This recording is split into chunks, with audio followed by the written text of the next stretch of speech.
Revenons sur l'astrologie. Il y a plusieurs questions que j'aborde en astrologie et que j'aborde également en théologie. La grande question, c'est quand il y a un message, à qui il s'adresse ce message?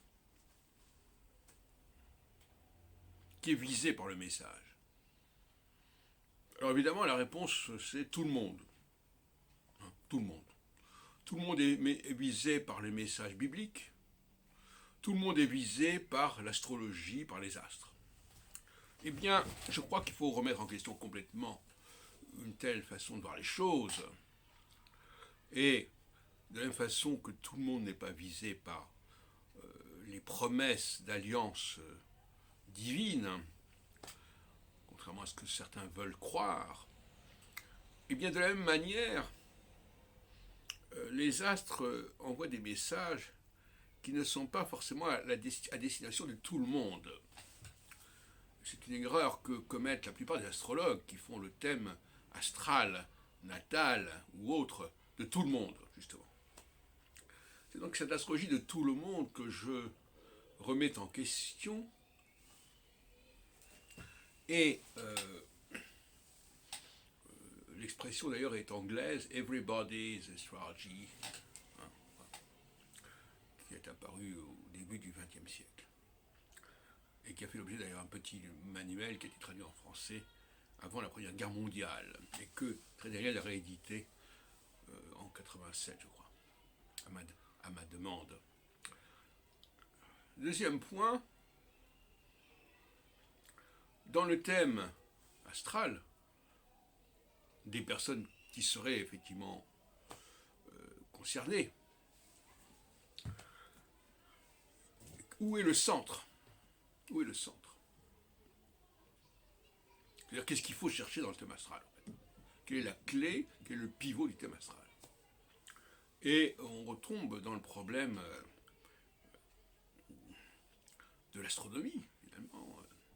Le passage du géocentrisme à l'héliocentrisme, le mot centre figurant effectivement dans ces expressions, géocentrisme et héliocentrisme, qui renvoie à la révolution copernicienne, etc.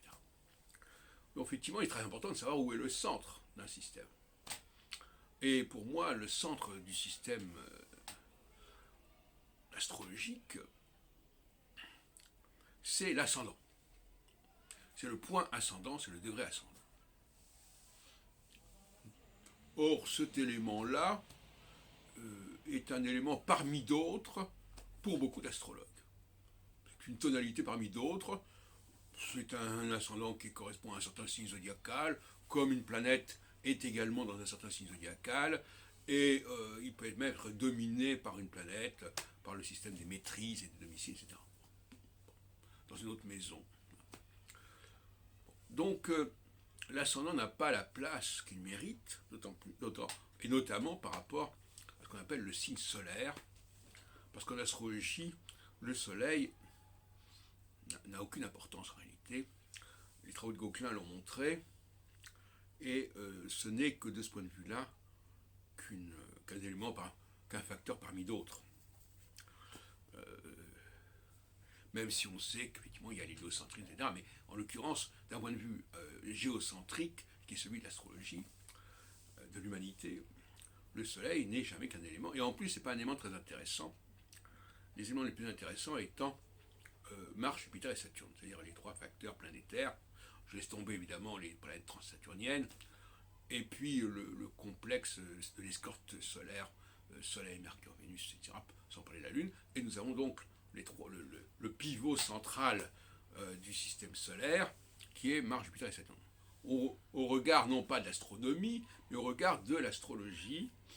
Bon, alors on pourrait revenir là-dessus, d'où vient l'astrologie, comment elle s'est constituée, etc. C'est un autre sujet. Et puis le troisième facteur que je voudrais signaler, c'est évidemment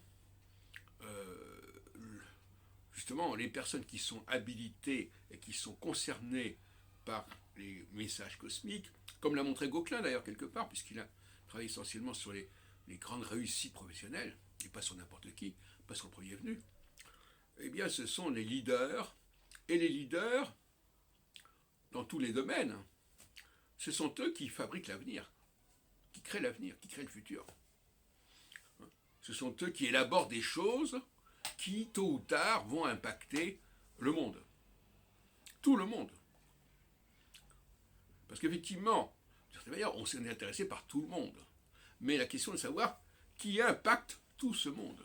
Et c'est un nombre limité de facteurs, à la fois au niveau planétaire et à la fois au niveau humain. Voilà, donc pour terminer, je dirais que l'individu qui est si cher aux astrologues humanistes et autres, aux astrologues karmiques, comme on l'a bien vu lors de la réunion du 23 février organisée par la Fédération d'astrologues francophones, eh bien cet individu, c'est une fiction quelque part. Tout comme croire que les langues sont séparées les unes des autres, que les pays sont séparés les uns des autres, eh bien oui, l'individu, ça ne veut rien dire en fin de compte quelque part, sauf que, effectivement, il y a des leaders qui sont des individualités, si on peut dire, mais ce n'est pas le même mot, ce n'est pas le même sens, puisque